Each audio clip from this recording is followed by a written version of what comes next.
Hello বন্ধুরা, আমি অনু update with অনু চ্যানেলে তোমাদের স্বাগত। আমি চলে এসেছি চিনি সিরিয়ালের আপডেট নিয়ে।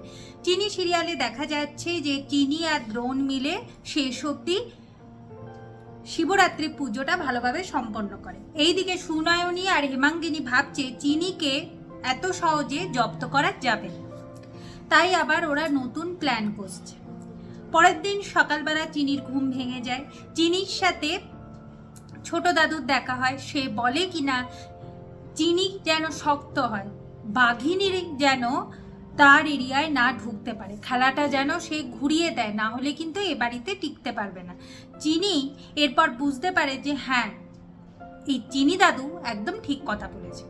এরপর দেখা যাচ্ছে যে দ্রোণের ঘুরে চিনির কথা ভাবতে থাকে, আর চিনি সত্যি সত্যি দ্রোণের কাছে পৌঁছে যায়। তারপর চিনি আর দ্রোণ রোমান্টিক একটা সময়ও কাটায়। চিনি কথা দেয় দ্রোণকে যে সে মৃত্যুর আগে অবধি দ্রোণকে ছেড়ে কোথাও যাবে না। এরপর দ্রোণের ঘুম ভাঙে আর ভাবে যে সে কি বলল, চিনি কি তাহলে তার সমস্ত কথা শুনে ফেলেছে? চিনি লজ্জায় বেরিয়ে যায়, আর চিনি মনে মনে জানে যে ছোট মালিক তাকে সত্যি কতটা ভালোবাসে।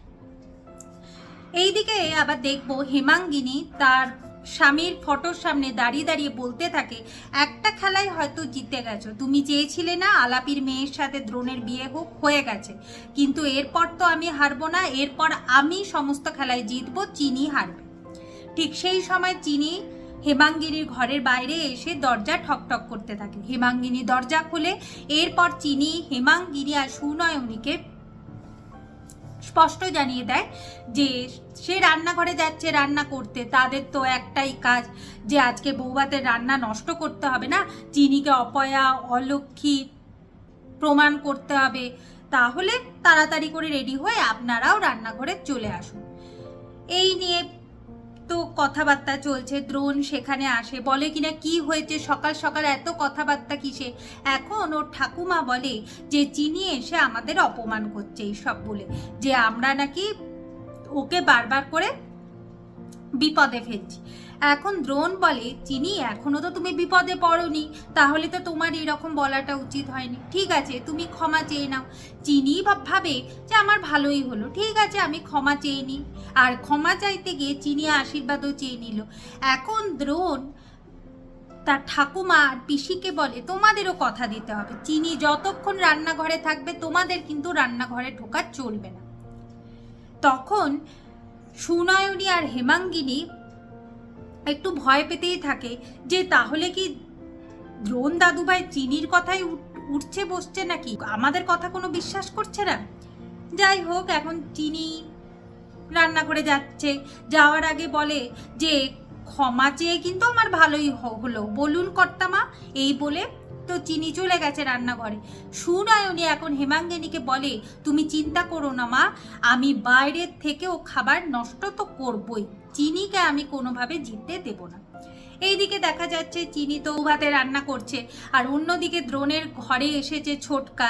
এখন দ্রোণ বলে ছোটকাকেও তো বিয়ে দিতে হবে, কিন্তু ছোটকা বিয়ে করবে কি করে? ছোটকাই থাকে অন্যের ভরসায়, আর যদি বিয়ে করে বউ আনে তাহলে এই বাড়ি তাকে ছাড়তে হবে। কিন্তু দ্রোণ বলে যে না, এইসব কিচ্ছু হবে না।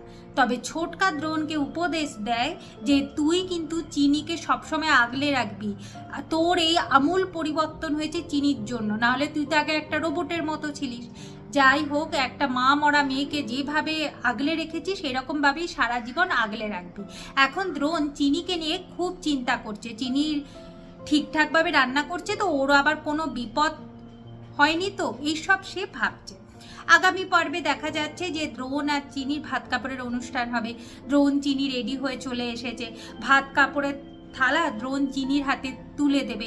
ঠিক সেই সময় মামিমা এসে হাজির হয়, বলে কিনা ভাতে রক্ত। এইটা দেখে তো সবাই অবাক হয়ে যায়।